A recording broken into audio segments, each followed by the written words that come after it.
Om Tare Tu Tare Tu Re Soha. Om Tare Tu Tare Tu Re Soha. Om Tare Tu Tare Tu Re Soha. Om Tare Tu Tare. So we're wrapping up this year, and we're also at the end of this text that we've been going through. This is the third volume.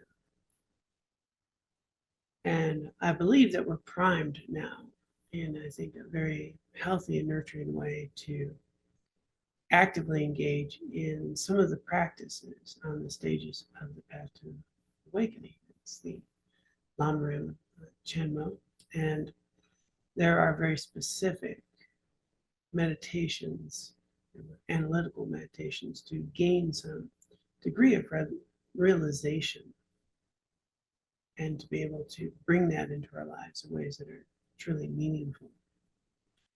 So having said that, I think tonight and then on the 18th, we may be wrapping up this text, and I would like to begin the new year with a different text, which is really outlining the specific analytic meditations that one would do on the stages of the path to awakening, to enlightenment, really beginning at the very start with the nature of this opportunity and so forth. And I have a text in mind. Kathleen McDonald revised her really incredible text on these meditations and brought it into everyday language. And my thought is that we can talk about the different points of very precious life and so forth, and work with it in our Wednesday discussions. Then everyone can work on that during the week. Then we come back, get to the next one, and just work our way through all these analytical meditations on the stage of the path to enlightenment. Who knows? Maybe we'll become enlightened. That'd be awesome. So the idea then is, so it's really brought in a nice language with some traditional approach, which I think is important, as well as some alternative ways of looking at, and then I'll present it with my own commentary as well to just make it as applicable as we can to all human beings, meeting you where you're at within the context of your spiritual path. So that's my big plan. And so we'll work tonight, though, with the big. First off, any questions on that? Maybe I should show you what the text looks like in case you're interested in getting it.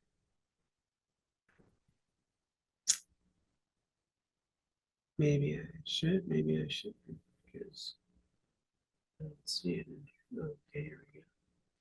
So if I go to the library, it will look like this. How to meditate on the stages of the path. The Guide to Lamrim, Kathleen McDonald.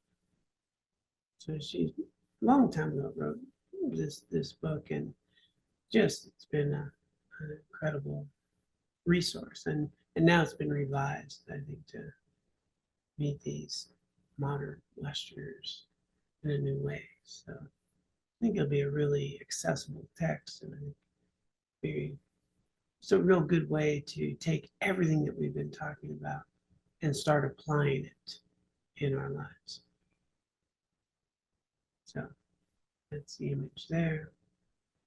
And I'm going to come back to our topic, which is very exciting. Is liberation possible? Boy, wouldn't that be kind of a buzzkill if they said no and spent all this time? So, is liberation possible? To review, disturbing emotions and wrong views are called afflictions. because they arise in the mind, they afflict us and disturb our mental peace. In addition, they motivate us to do actions that disturb and afflict the peace of others. Fortunately, these afflictions can be removed, enabling us to attain liberation, a true state of peace that does not fluctuate according to external circumstances. Several factors make liberation possible. So we're going with yes, it's possible. Edgy would have been tough if we had the other answer. I don't know what we talked about for the rest of the time. So number one of these factors, the basic or true nature of the mind is pure. The basic nature of the mind is clear like water. Dirt in a glass of water isn't the nature of the water and can be removed. No matter how murky the water may be, its essential quality of clarity is never lost. The basic conventional nature of the mind is clear and cognizant knowing. It is the basis upon which awakening can be attained. And as such, it is the ultimate source of our confidence that awakening is possible. This really becomes the whole baseline here, foundation that we can't wake up. Inanimate objects such as stones and trees cannot attain awakening because they lack the qualities of clarity and cognizance that only a mind possesses.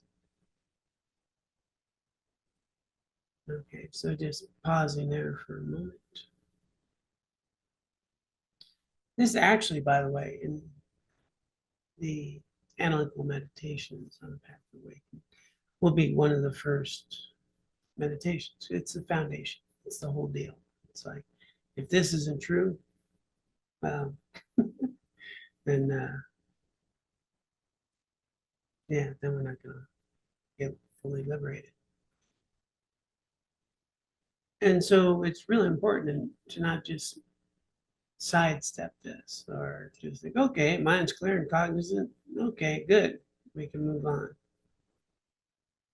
It's really starting to understand the nature of mind and really starting with something as simple as it's not material. It's not material. You can go ahead and try to find the mind. A lot of people look at a brain, that's an organ. It's got tissues. If somebody's alive, it has chemicals, electricity bubbling around. If you're not, that's an organ. So what about the mind? The mind's not the brain. And it's something that we spend our time in all day and very, very rarely investigate its nature. And so what's being stated here, though, by those who have gone before and examined the nature of mind, they have found it's clear, it's spacious, and it's knowing, it's cognizant, it's knowing. It illuminates. And upon this, then we'll find afflicted states. And what's being stated here is this hypothesis is that those afflicted states do not damage the mind at all. Don't damage it whatsoever. It's knowing, it's cognizant, it's clear. And it's much more a matter of removing these afflictions, these misperceptions, these imprints, to discover it's already there. It's already there. Not acquiring a mind. That nature of mind is always present. And as we've talked about before, one of the ways to just start to tap into that just a bit and is to think about just awareness. See if I can then, what's this awareness versus thinking? And there's a lot of thinking going on. Now I'm thinking about my awareness. And well, there's awareness, and then upon awareness, awareness happens, and bring attention to something, awareness is there. Awareness is always there. It's fascinating how quickly you bring your attention to something, but it's already there. It meets us there all the time. We're just directing our attention to something, but awareness is there. And upon awareness, I become aware of something, and then the whole thing starts. I'm aware of something. Aware of an itch. I don't like an itch. You know, it's an itch. Scratch an itch. I'm doing something. I'm aware of some sound. I'm aware of sensation. Oh, sound. Aware. Oh, music. Oh, music. Oh, maybe I like this music. It's a good song. I was thinking about Elton John, Don't Go Breaking My Heart. Anybody remember who he sung that with? It's a duet. Kiki. Kiki. Anyway, it was on early, and I was like, Kiki D? Yeah. All right, cool. We have solved that mystery. And so, and it's like, oh, I like that song, and it's pleasant. Now I feel good. But it all starts, well, some people may not like that song. And it's like, really? You're going to make me listen to Elton John, Kiki D? What are you, nuts? It's torture. So different things, right? Same sensation in terms of there's vibration, there's sound, and then, so now there's knowing, there's vibration, there's sound. And now I start labeling sound. Now I start labeling it music, and then I refine, oh, it's something that, of my past that I remembered, brings up this emotion, something kind of fun in a sense, and then it's kind of like, okay, it's a nice thing. Or same thing, vibration, sound, label, music, don't like, oh, this is terrible, please turn that stuff off, what are you doing to me? And so it's all this elaborative process that really just starts, there's awareness, and then there's a sensation, and then from that sensation comes labeling and concept and construct, and then how we relate to it, and then previous experience with something like that, then like, don't like, and then this thing is terrible or it's wonderful, and all that's elaborative process, but underneath it's just awareness before all that conceptual elaboration. Awareness just there, and it's just illuminating, but we're doing everything else. And so I used to use, I'm glad I got away. Every now and then, I use the same examples for 15 years, whatever. Like sound, bird, like bird, nice. I'm meditating, sound, bird, hate freaking birds. I'm trying to meditate. And but it's just sensation, and then label, and then elaboration, and concept, and then I feel this experience. So if we can sometimes go the other way, I am having this experience, oh, it's sound, or what's before sound, it's just sensation, and just that's just being aware of sound or sensation without my label, without my projection. And it may feel very different, just experiencing something directly without all that projection, without all that conceptual elaboration. And then things are very interesting. We can actually start to notice how we fill in, and we talked about emptiness. Last week, I believe, we talked about emptiness, around how we, yeah, it was here, how we fill in the attributes of people and events. That the people that we see do not inherently have the qualities that I'm attributing to them or the events. That we're just kind of filling it in from our side, from our perspective. Hence, you may like someone, think they're wonderful, your friend thinks they're terrible. Same person, same things, same actions. They're filling in a very different experience than we are. And so this is all coming with our filling in the blank. And so with awareness, then, we're not filling in anything. We're just aware of the experience of sensation, of sound, of sight, or whatever I'm experiencing it, just being aware. And images, thoughts, things may come, they go. I'm not really paying that much attention to them. Just experiencing that. Then we start to find it's pretty hard to have a lot of afflictions around that. Right? Experiences. And somebody hits you with a hammer, that one's going to be tough to not have some. That might, that's a direct experience. It's going to be unpleasant.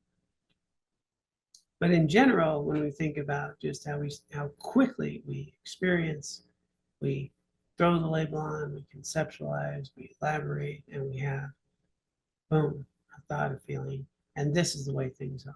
Just that quick, just that quick. And I have this experience. So awareness is underneath all of that.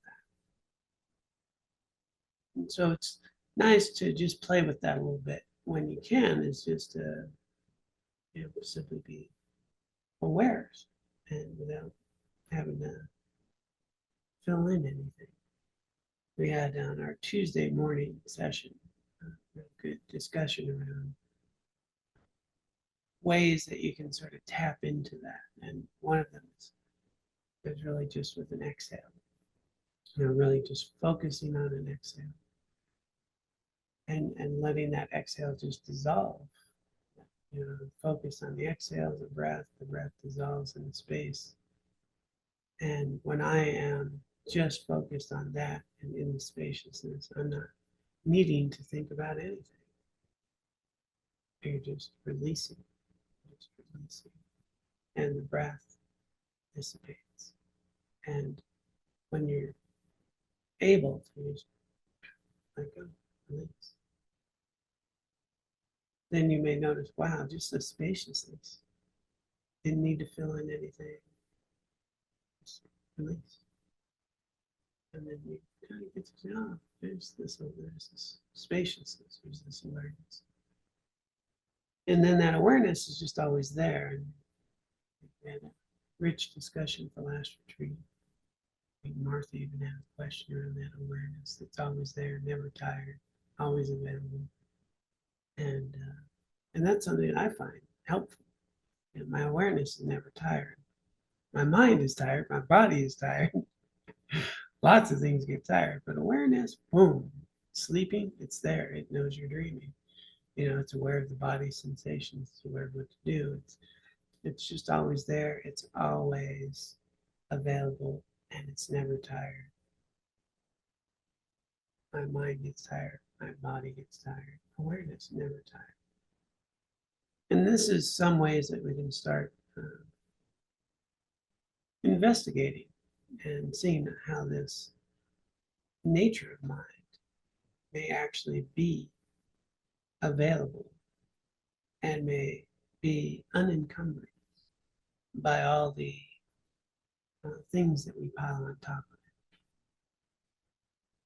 it, all the attitudes and imprints and conditioning. It's like, use a computer analogy, it's like a disk that's unformatted, right? And we format it. So this is that first foundational thing, and the invitation then is to investigate. Well, is there this knowing, clear, easily cognizant mind that's always available. And the other tricky thing about the mind is it takes the mind to explore the mind. And so you can't explore somebody else's mind generally. And nobody outside is going to bring the devices to explore your mind. You need the mind to investigate the mind.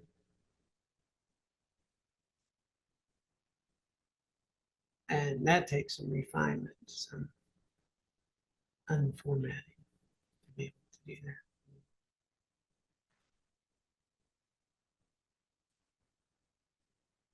So that's something we can start to investigate right now, because that's the whole foundation here, is that the prison of samsara is the imprints that were overlaid on the mind. Nothing more than that. Nothing more than that. And as those get removed, we know who we are. We have direct experience of the nature of things without all that overlay.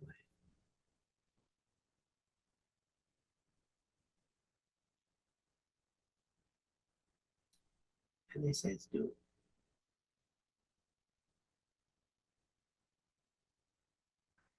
It's pop back in here. That was point number 1, right? Now on to number 2. The afflictions are adventitious. They are not part of the nature of the mind. The nature of the mind is clear light. The defilements are adventitious. Kind of like parasites, right? Afflictions have not penetrated into the basic nature of the mind.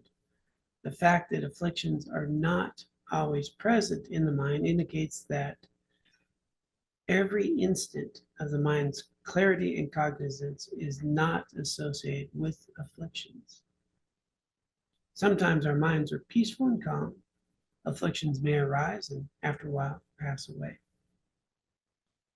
If they were inherently part of the true nature of the mind, they would always be present and it would be impossible to eliminate them. But this is not the case. And this is also, I think, something very empowering, is we'll identify with a lot of our afflictions. You know, so many times I've worked with someone who said, you know, I have anxiety. Question, are you ever not anxious? You know, well, yeah, sometimes I'm not anxious. So do you have anxiety, or does anxiety arise? And maybe it arises a lot, it's pervasive. But it's not there all the time, is it? And then we start identifying with, you know, I am an anxious person. Versus understanding this is the experience I'm having due to events in my life and conditioning that's happened. But it's not who I am. And my anxiety can be worked with and reduced. And from a Buddhist perspective, even removed, ultimately, in some time. When we get this, it's just such an empowering realization, is I am not my emotions, I'm not these traits, I'm not these habits. They may be pretty well entrenched. It show up a lot, screaming. But they're not who I am, and they're not permanent, and they're not a part of my intrinsic nature. And then once I realize that, boy, that just can take some of the power right out of them. And we can kind of come from an understanding of the capacity to experience them rather than be them. very, very important. We're always in a state of becoming, and these experiences, or what we call them, afflictions, which is our Buddhist terminology, or any other label that we put on them, uh, uh, diagnosis, it's a mental emotional diagnosis. Uh, they're not permanent. They're not our nature. They are adventitious. They have arisen due to these causes uh, and conditions, but they also can be removed. And therein lies, wow, what a great opportunity for change in our life. Just that knowing. And that's something that we can work with all the time. And I'm sure everyone here has already had that experience of growth, of personal growth, of working with your basic sort of traits and conditioning, and have noticed that you have developed some skills to be more capable of being more resilient and more capable of working with the events and emotions that have shown up in your life. You've already been doing this. You're already more free than you once were. You're already liberating some of these aspects.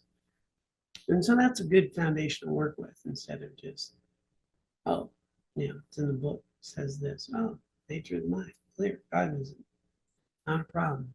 Just going to remove these things. Wow, when I really work with it and experience that directly, then there's confidence. Then there's a much deeper realization. And with that becomes a lot more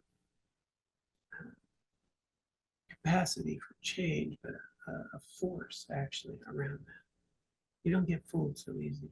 Even when you're deeply in an emotion, you'll still, at some level, know that it's impermanent and not who you are.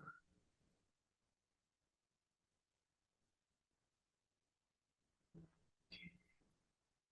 Let's finish point 2 here.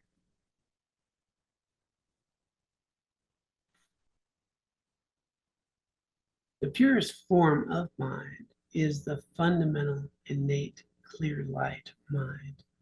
In ordinary beings, this subtle, clear light mind is neutral.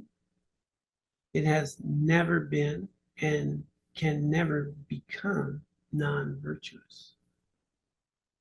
However, by engaging in special yogic practices, it can be transformed into a virtuous state. Let's soak that one. The purest form of mind is the fundamental, innate, clear light mind. In ordinary beings, that's key. In ordinary beings, this subtle, clear light mind is neutral. It has never been and can never become non-virtuous. However, by engaging in special yogic practices, it can be transformed into a virtuous state. From this perspective, too, we can see that defilements are not inherent in the nature of the mind.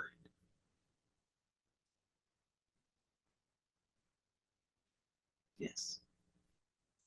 So it's interesting, if you go to the paragraph before that, it says afflictions may arise and after a while pass away.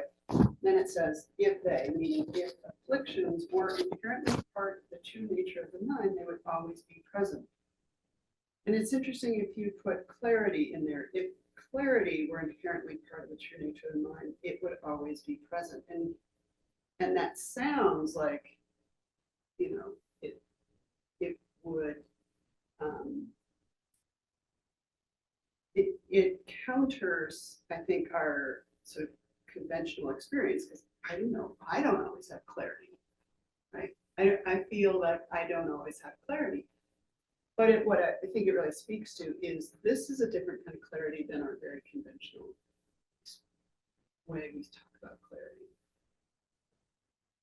And then this next paragraph, innate clear light, that kind of clarity. So I'm just noticing how this word clarity is something that we need to step back from our conventional experience of. Thanks for making that clear. Yeah, we're not talking about clarity in the sense of, clear understanding in the sense of our conceptual minds. It's non-conceptual. And often kind of talked about luminous, sort of spacious, and a clear, spaciousness that is clarity in the sense of not obscured in any way, not obscured in any. Now I'm trying not to put it. I'm gonna put it back up here. So, thank you for pointing out. We don't want to confuse. Hey, Yeah. John, Yeah. it's actually better when you have it on your shirt. I don't know if that's possible, but It's fine with my shirt. It's just in case somebody else is talking. I guess I'll just pin it off. Okay. Everybody's Thank happy. Okay. So there's an interesting point being made here as well, that in ordinary, conventional people like us, when we get to just Alan Wallace calls it substrate consciousness, the very nature of this and Samsara, this conditioned mind. When you rest in that mind, it's neutral, ethic. It's not non-virtuous or virtuous. There's you're resting. There's no. It's not non-virtuous. It's just the mind. And when you rest in that level of mind, it's ethically neutral. That's the way he puts it. So it's not, you're not gonna mess it up in the sense. Its nature is not gonna become non-virtuous. Layered on top of that, the imprints and the way that we perceive things, yes, with a lot of imprints and karma and all these imprints, but now they're stating that we can actually work with it in a way that is virtuous, which is really nice to know. And beyond that, actually, I don't know if I'm jumping ahead. Let's see what else they say, so I don't say something that might be what's that, a spoiler alert or something. Yeah, don't want to do that. I didn't get a chance to read Beyond 2, so hopefully I'm in the right ballpark. Okay, I think I can go back to 2, because now we're going to work with antidotes. It is possible to cultivate powerful antidotes, realistic and beneficial mental states that eradicate the afflictions. Saying that defilements are adventitious means that when suitable conditions are present, the defilements can be removed from the basic nature of the mind. It does not mean that at one time afflictions did not exist and later came into existence. Rather, afflictions are beginningless and have continuously obscured our minds until now. They can be ceased completely when the proper antidote is applied. In praise to the sphere of reality, Nagarjuna compares the mind to asbestos cloth that is filled with dirt. When you put it into the fire, the dirt will burn, but not the cloth. Similarly, the fire of wisdom, realizing emptiness, will destroy defilements, but the clear light mind will remain unscathed. Afflictions are rooted in the ignorance that misapprehends reality. Ignorance grasps phenomena as inherently existent, whereas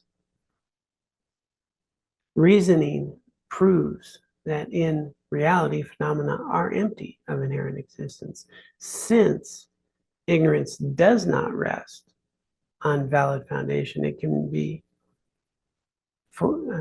overcome by the wisdom realizing emptiness. When ignorance is severed from its root, the afflictions that depend on it are also eradicated and can never return. Excellent qualities such as compassion cannot be undermined by wisdom because they rest on valid foundation. Okay, so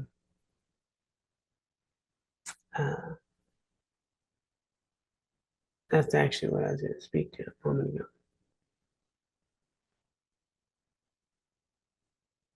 When they're talking about since beginningless time, they're talking about this experience in samsara has been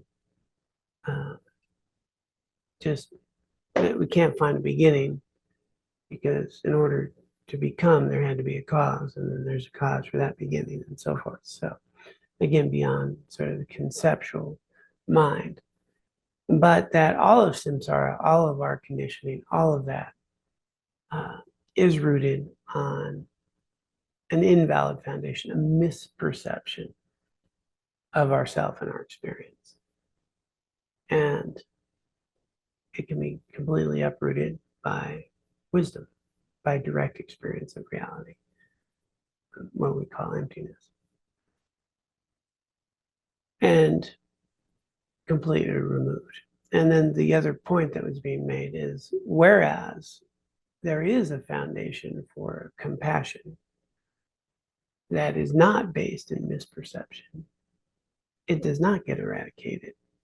And where I was going to with the other point was that once you cut through this mind stream that we are directly experiencing ourselves, when you cut through that, even the nature of the mind that gives rise to John, cutting through that to direct experience of primordial wisdom, bodhicitta is already there. Great compassion is already there. Its nature is already there.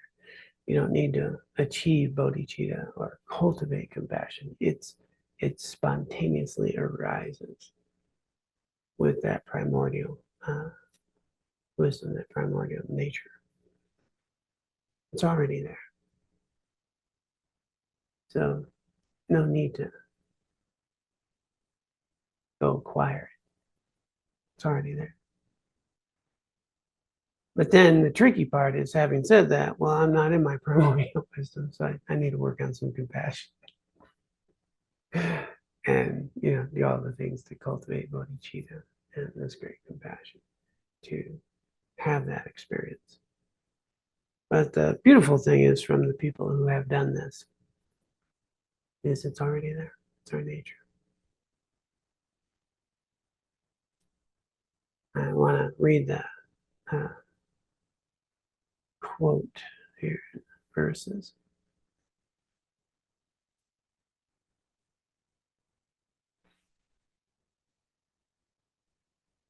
All flaws, being susceptible to decrease and increase, have counterforces. Hence, due to having inculcated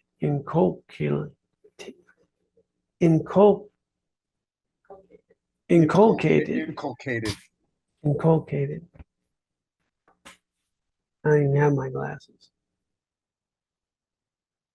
Yeah, that's an LC. Inculcated the counterforces through habituating oneself to them.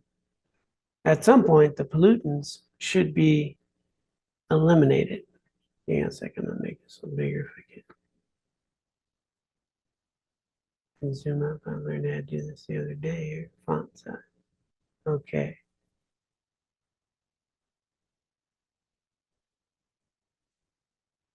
Okay. All right, I can see it now.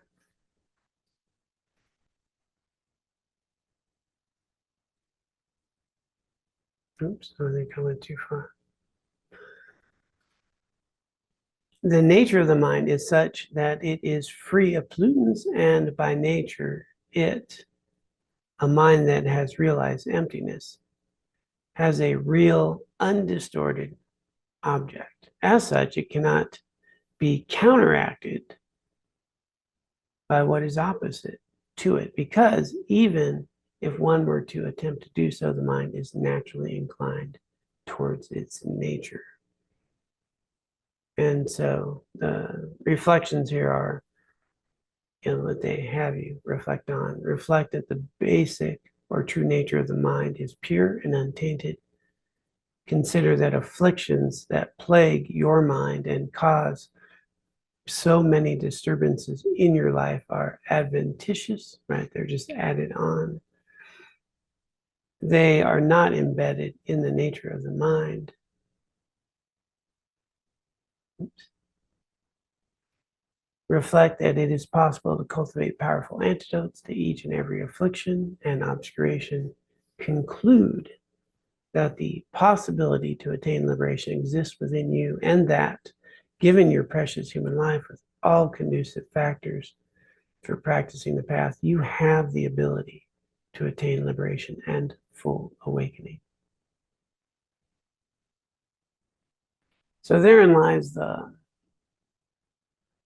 really the starting point that we begin when we think about the analytical process of engaging into the stages of the path of liberation.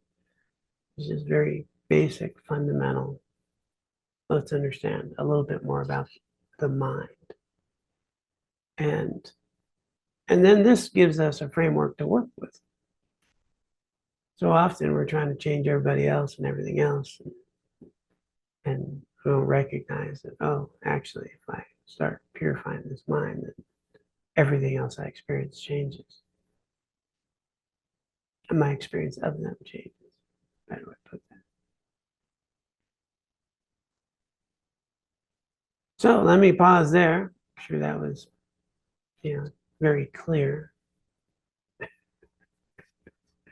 And see if anyone has any thoughts or questions.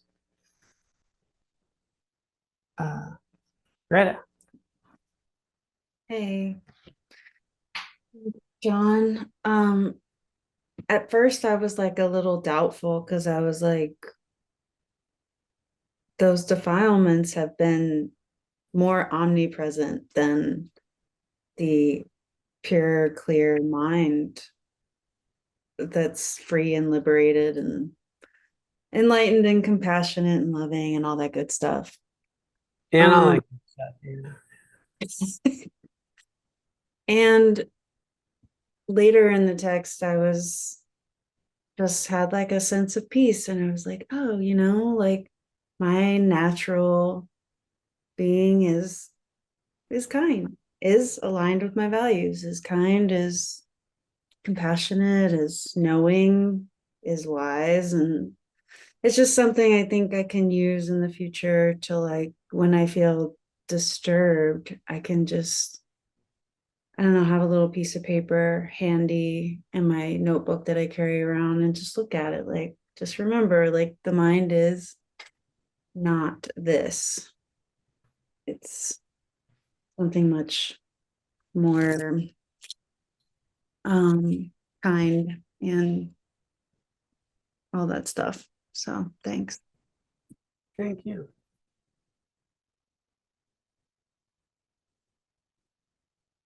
It's good to know we're kind.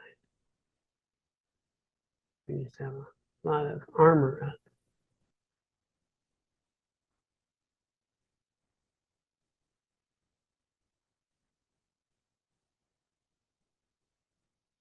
I guess the fact that these defilements have been there since beginningless time, I think that's what it said. They've always been there. Makes it a little bit easier for me to understand why I can't stop eating maple bars the instant I want to, since I've been doing it for countless eons. It's amazing to me though that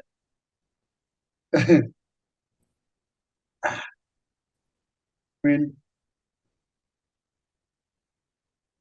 it just seems like I've just barely made a scratch on the surface of that, right? It seemed pretty overwhelming. That's what we're here for. To overwhelm Kurt. To overwhelm Kurt, yeah. Yeah.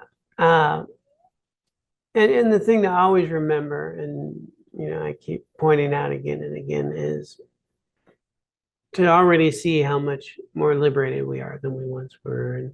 And we don't know just how close we are in this journey. And the fact that you are here at this level in a Dharma teaching with this access, with this level of awareness, wow. I mean, that is incredible as far as our journey. We are far and away deep in this path, and a lot closer than we think. Here in Now Center, I see somebody creeping up on the microphone there. Hi, John. Hi. So I'm trying to see if I understand this right, like that primordial awareness, or just that awareness before we have the elaboration and the labels, that's part of the mind too. Yeah. And Okay. And so to make this even more clear, it's not even the primordial. It's the beginningless time part it would be your continuum of your mind stream. And your continuum of your mind stream has been, conditioned through our karma, through the kleshas and lifetimes. And that is what is beginningless, and basically your samsara. And those defilements that they're talking about are really ingrained in the sense of a misperception of self-grasping, of independence, right? And seeing yourself and others as inherently independent. That's the primordial confusion. Well, not primordial, that's the wrong word. The beginningless time confusion in this mind stream. And the base of this mind, of that mind stream, is this sort of non-conceptual, luminous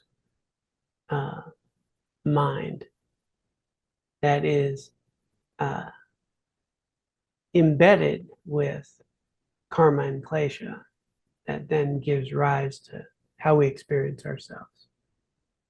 But even that mind stream at its base is neutral, just knowing without elaboration. So the elaborations and the labels, they can lead to something that's negative or afflicted, but they could also lead to enlightenment. I mean, like labeling something that's afflicted and labeling something that's taking us somewhere in a good direction, like that kind of process could lead you in a good path. Right. So that's what we're doing now. Like right now, we're conceptualizing a mind, or conceptualizing, this difference between awareness and thinking. And so we're using a conceptual mind. We're using these things with a desire to understand, with a desire to be virtuous, with a desire to be free of suffering. And so we're using what we call conventional reality, our conventional experience, in a meaningful way that creates conditions to counteract, and that was that other point, to remove some of the obscurations that are negative and harmful. Yes. Okay. Thank you. I'm going to listen to the podcast again. And then at some point, we let go of all that. Right? We just, the elaborations, it just falls away. But, right now, we're using it in a productive way. And we'll go with Keith.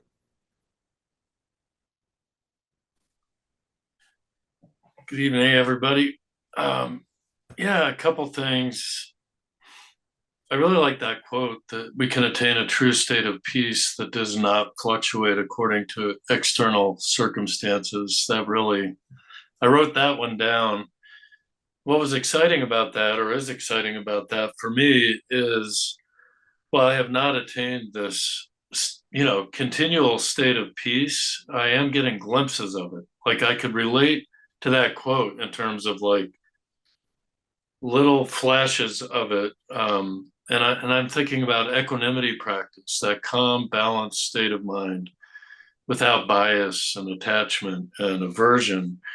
Um, there's a real, when I can achieve that in different situations, there's a peace there. And I've also linked that to the possibility, the potential to have that all the time. But the afflictions get in the way. Still, there's enough powerful afflictions and habit energy that doesn't allow that all the time. But I have a glimpse of it anyway. And then this other thing, it's hard to have afflictions around pure experience of something without conceptualization or elaboration. Our awareness underlies this. And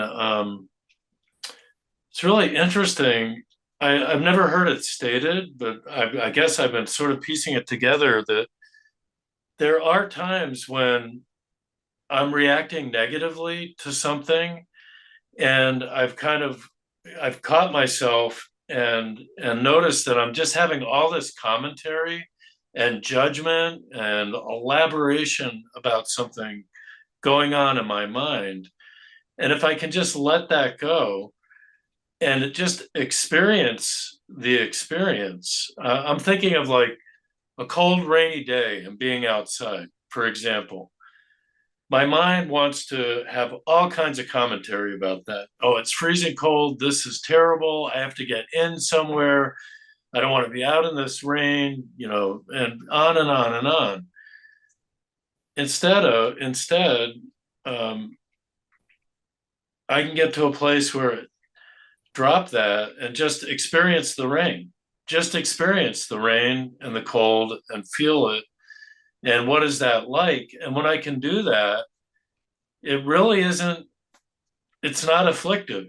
It's just the experience of feeling what cold feels like, feeling what wet feels like, feeling my clothes getting wet or whatever.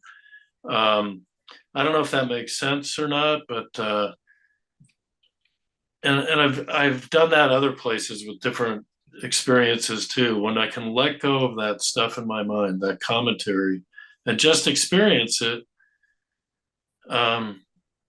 it's a lot more peaceful way to go, at least for me. Yeah, thanks, Keith.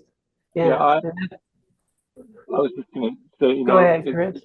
Yeah, it just kind of reminds me of that, that pain is inevitable, suffering is optional. My body's going to experience pleasure or pain, but the suffering is where I put context on it, and it kind of reminds me of some of like the Stoic teachings of just like it's like, why bitch about it, just and kind of just the acceptance of the experience without labeling it, and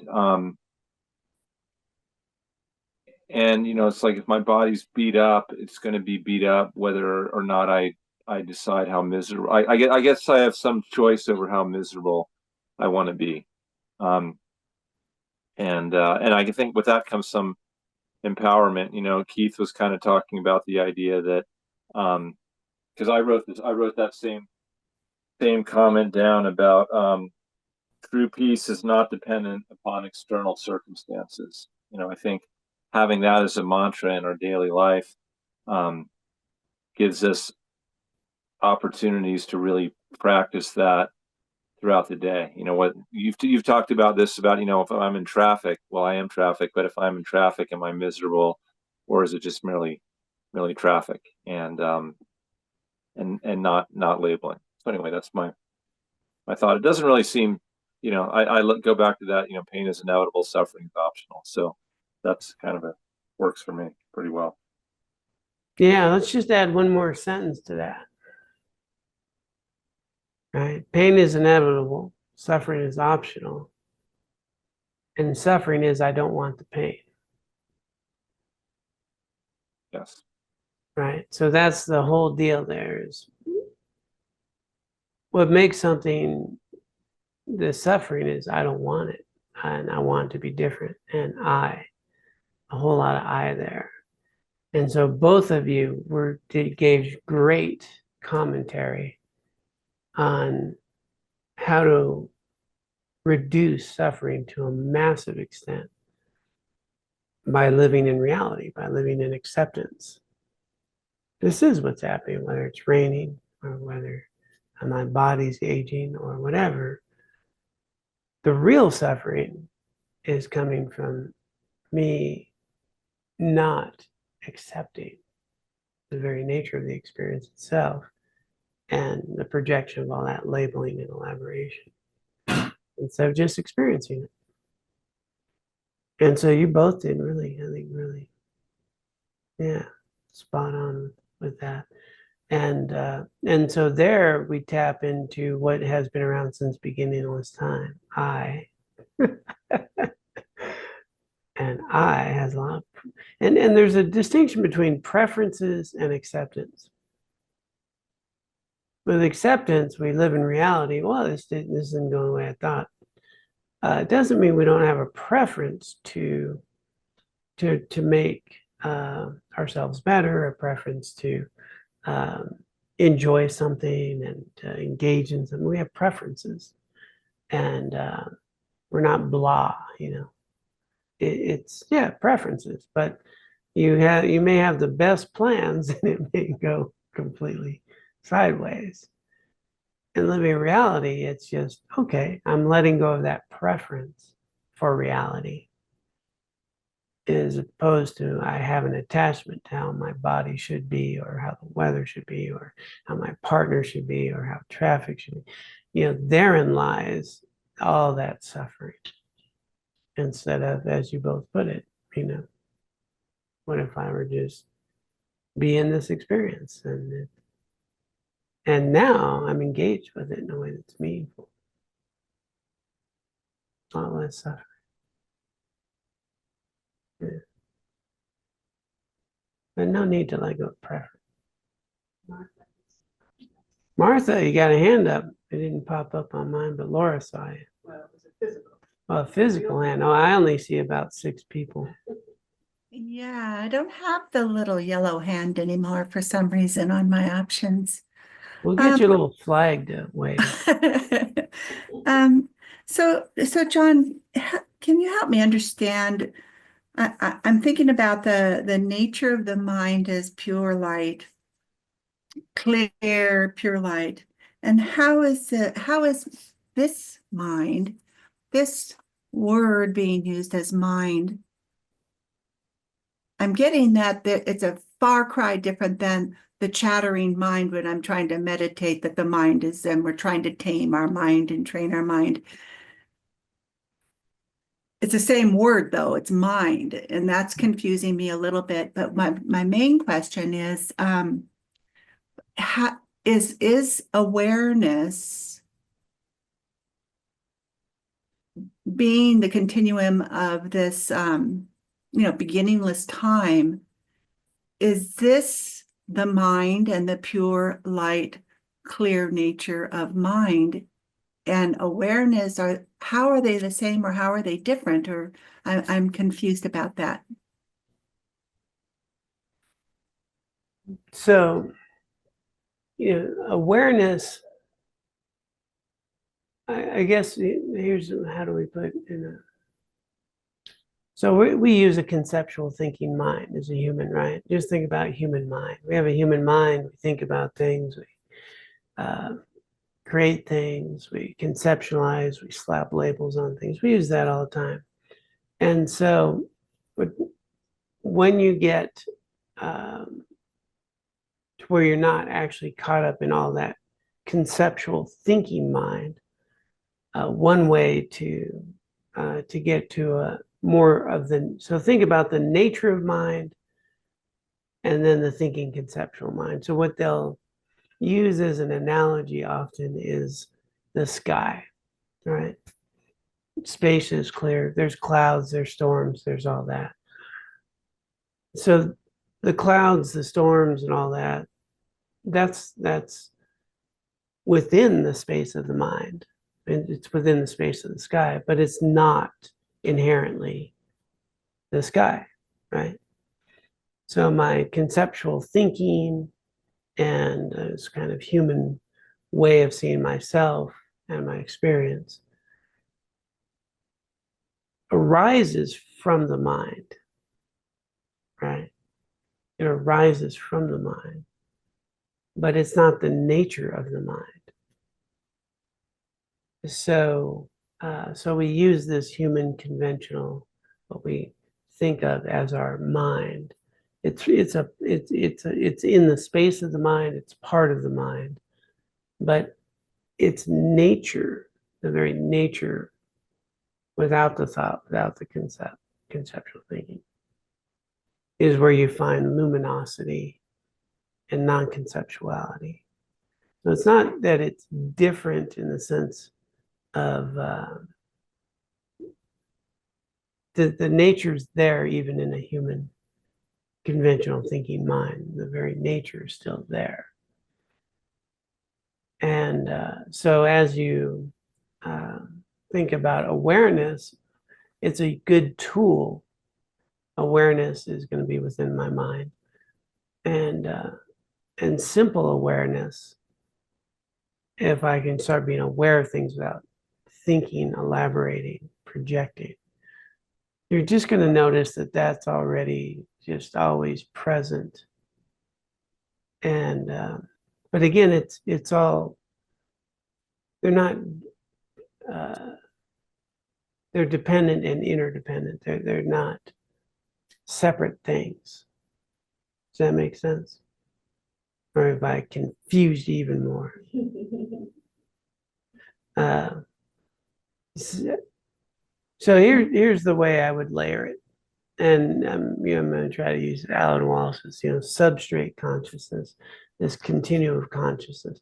That is your stream of consciousness. And your mind's not some stagnant thing, right? It's your mind is moving moment to moment, or everything's changing moment to moment. It's a stream of consciousness. So in this stream of consciousness, there's imprints and formatting, conditioning. And as your consciousness comes in contact with anything, it gives rise to how I view things, see things, experience things. But that's all habitual sort of conditioning. As I remove that conditioning, that habitual way of perceiving myself and others, the very nature of the mind, the experience of the nature of mind, we can know it better. So it's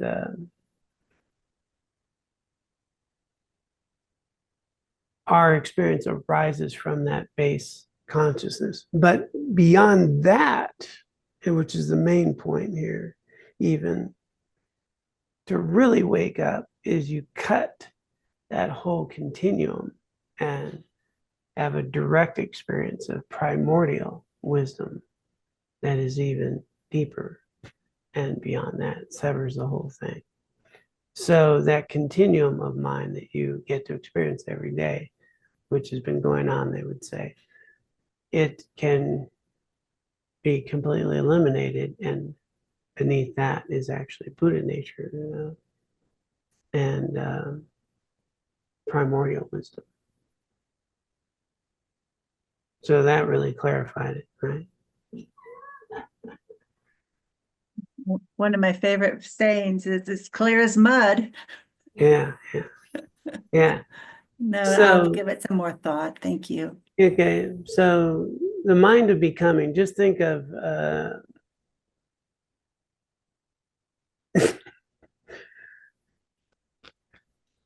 how you see yourself, how you do anything, how you experience anything is arising from this continuum of mind.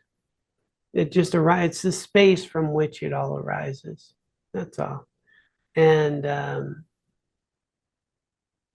as we eliminate the misperceptions, we can know that level of mind in this continuum.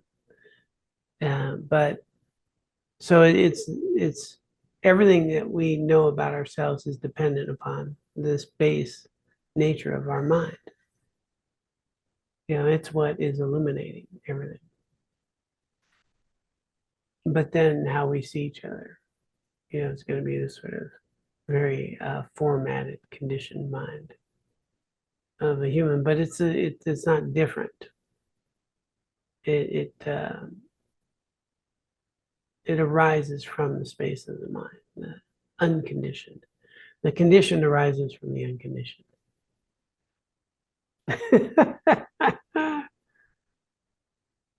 Okay, made it even muddier. Okay. All right, we've gone on a bit here.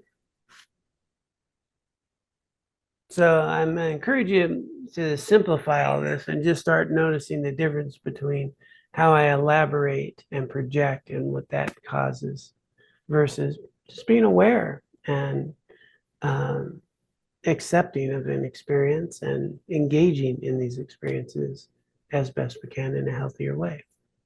And we can work with that. All right, let's go ahead and dedicate the merit and wisdom that we have cultivated from our time here together, if there was any wisdom,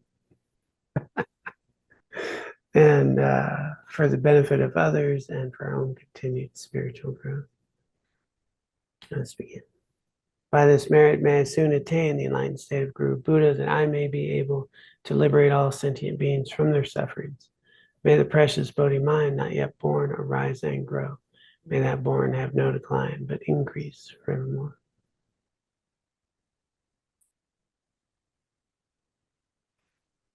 Om Tare Tu Tare Tu